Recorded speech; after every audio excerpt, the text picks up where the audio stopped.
Hey everybody, right?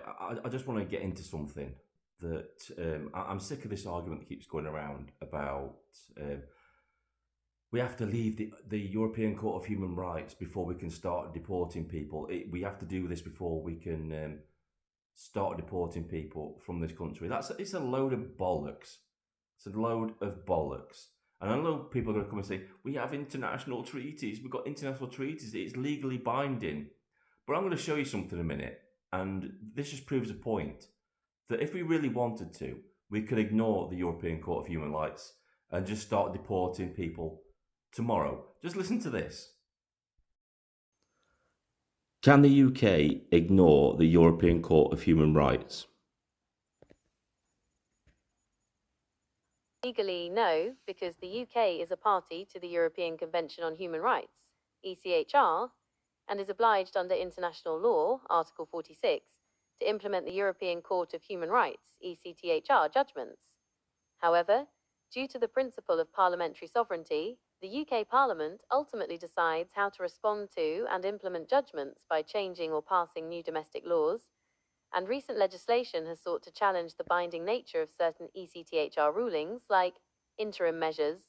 The UK could also legally choose to leave the ECHR entirely, which is an ongoing political debate, but this would carry significant legal and political consequences.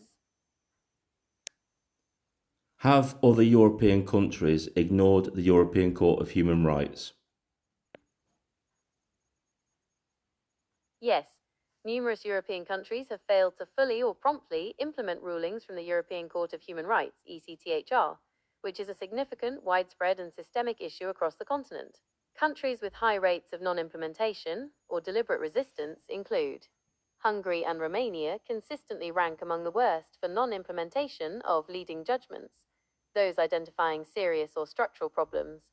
Poland has also explicitly stated it would ignore certain ECTHR measures, particularly regarding judicial independence.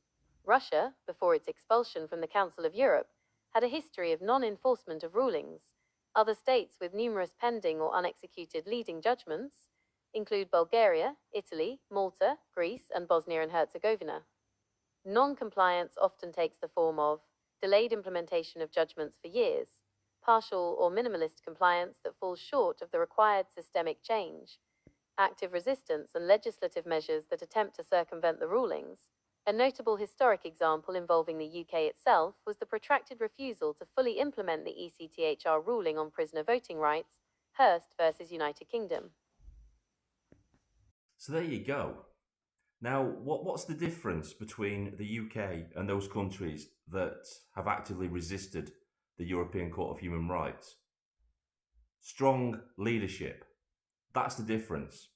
We can ignore the European Court of Human Rights if we want to, especially when it comes to matters of sovereignty and deporting illegal immigrants from this country, especially illegal immigrants that are criminals.